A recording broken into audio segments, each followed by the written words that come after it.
Spawn. It hits. Good stuff. Let's go. Inspire.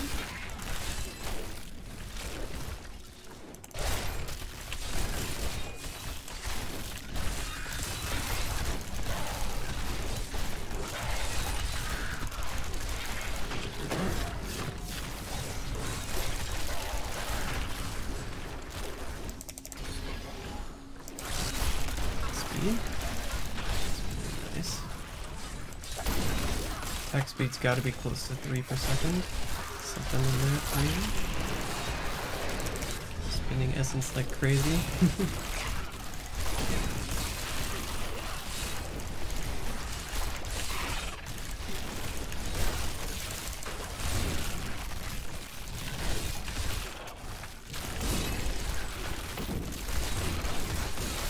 Keep the rolling cascade. Spears, and as you pull in enemies, they will get procced wisdom. And your simulacrums do more damage currently on the PTR, so when those spears hit them, they will explode.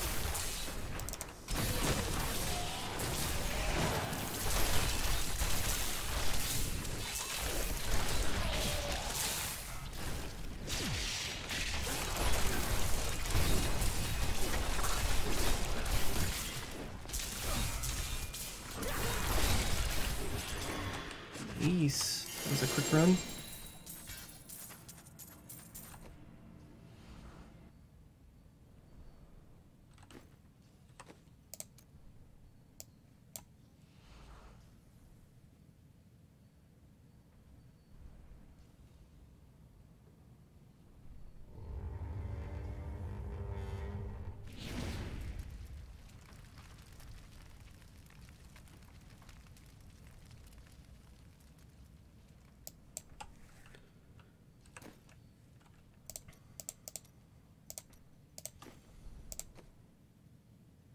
Alright, so we're close to 800 Paragon here in seasonal, and gear is not perfect, but it should give a good example of what we're trying to do with this build. This is a Brig's Wrath, so our main use of Chrisman, or how we're going to proc Chrisman, is going to be a pull with the Brig's Wrath. Brig's Wrath will pull enemies to our cursed area. Synergy here is where we're using Aura of Frailty, and we are increasing the range of Aura of Frailty with our pickup radius on gear. So you want at least 10 pickup radius to increase this to 20-yard range, this Aura of Frailty. And that will help pull in enemies from farther away, closer into you. If you get even more, that'd be nice, but that's good enough. That will help you proc Chrisman on most of the trash and some of the elites. For most elites, though, you can save your bone armor. I wouldn't actually save the bone armor per se, because you need to be casting bone armor to keep up your Scythe of the Cycle multiplier, because Scythe of the Cycle will decrease the cooldown duration that you have remaining. We're using Simulacrum with Haunted Visions. Haunted Visions now lasts forever, and causes the Simulacrum to last forever, and they duplicate... Well, I guess that portion doesn't matter for this build, right? Because we're using Spear. But, yeah, that's basically the idea. They cast your spears. The set itself, currently, the 6-piece, has the modifier, your Bone Spear deals increased damage, but your Simulacrums gain triple this bonus. That's why sometimes during the Rift, you might encounter like a Waller Elite, and if their spears aren't hitting your primary target, then you will have an issue killing that target, perhaps, because your own damage is not very high.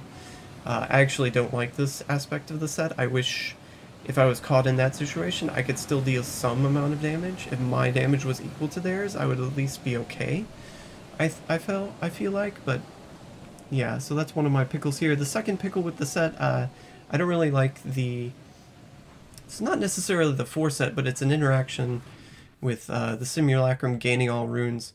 So it says, the 2-piece says they can't die, but you gain all runes, and one of the runes is self-sacrifice. If you would die with the Simulacrum active, instead the Simulacrum is destroyed and you are fully healed. So what actually happens here is when you would die, instead your simulacrums die. And then because of the 4-piece requiring simulacrums to give you damage reduction, you're just without DR at all.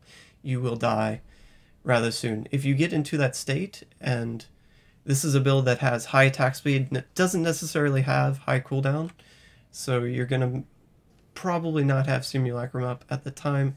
It might be better just to die. Hopefully this gets fixed some way and you just die. It doesn't consider that rune.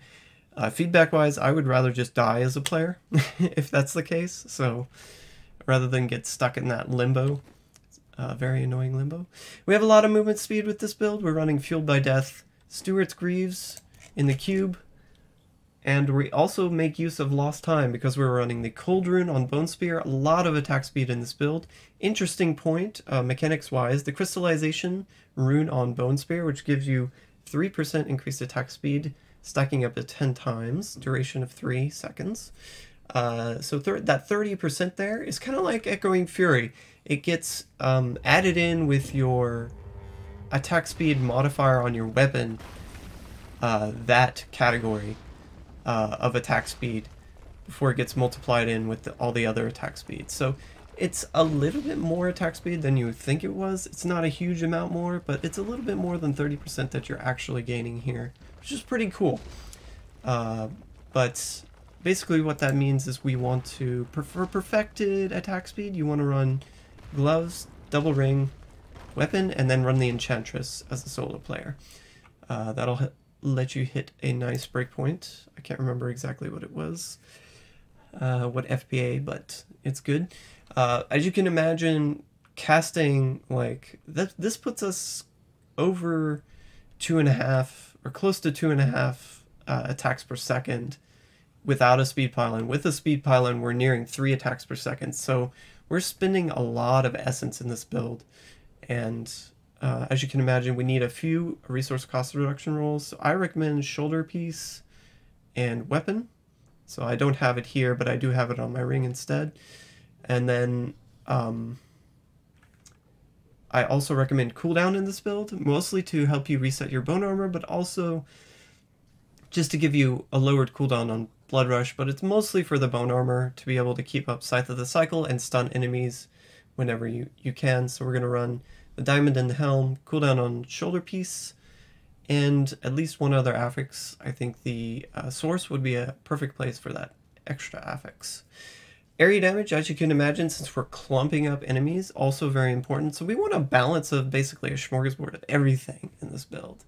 Pretty cool. So I ran with area damage on gloves and shoulder piece. If you want to drop the area damage on the gloves for int, that might be better at lower Paragon.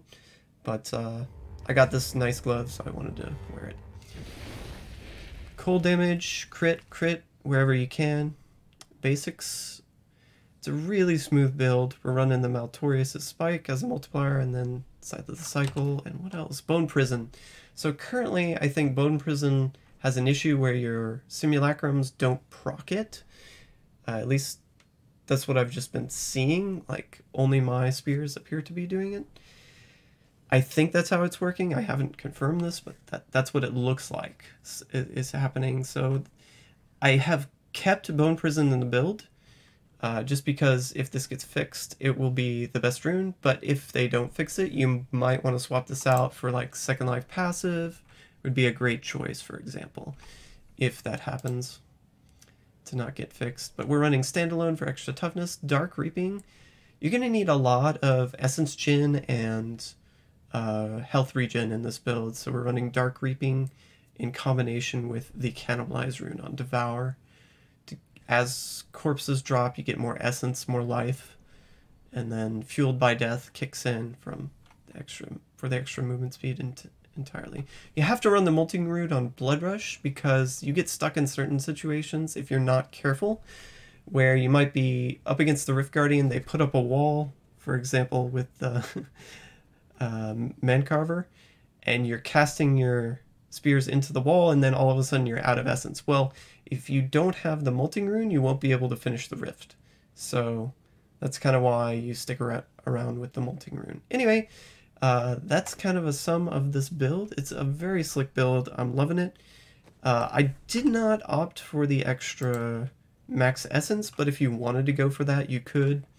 Kind of a personal preference sort of thing, I guess. So keep that in mind. A little bit of extra vitality as you can fit it in. It makes it nice, but generally the 4-piece does give you enough damage reduction to get by, especially when you combine it with that Dayntees, right? So super cool build, super fun. I'm excited to play it in season. Thank you for watching.